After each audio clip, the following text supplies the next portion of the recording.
முன்னத்த நாள் வந்த நாய்க்குட்டிய கொஞ்ச நேரம் தேடி பார்த்தோம். அது காணாம போயிடுச்சு. சரி ஓகே. அது வந்தா பார்த்துக்கலாம்னு சொல்லிட்டு கோயிலுக்கு கிளம்ப ஆரம்பிச்சாச்சு. ஏன்னா அன்னைக்கு Thursday. யூசுவலா போற ஸ்ட்ரெயிட் ரூட் இல்லாம நாங்களும் எல்லா கட்லயும் உள்ளுக்குள்ள பூந்து தேடி பார்த்தோம். ஆனா அது எங்க போச்சுன்னே தெரியல.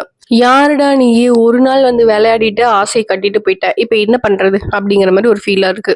சரின்னு கோயில்ல போய் நல்லா சாமி கும்பிட்டு சாப்பிட்டு வீட்டுக்கு வந்தாச்சு. வந்ததுமே ஒரு ஆள் ஆர்டர் போட்டாச்சு. எனக்கு ஈவினிங் உளுந்த வடை கண்டிப்பா வேணும் அப்படின்னு. சரின்னு கொஞ்சமா உளுந்து ஊற வச்சிருந்தேன்.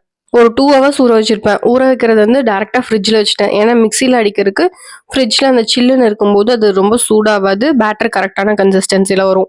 இந்த உளுந்த வடையில பெரிய டாஸ்கே அந்த நடுவுல ஓட்டை வர மாதிரி போறதுதான். எனக்கு ஒரு நல்ல மூடு இருந்துச்சுன்னா நான் பொறுமையா டைம் எடுத்து அந்த ஓட்டை வர மாதிரி போடுவேன். இல்லைன்னா அப்படியே ரவுண்ட் ரவுண்டா போண்டா போண்டாவா போட்டு கொடுத்துட்டுருவேன்.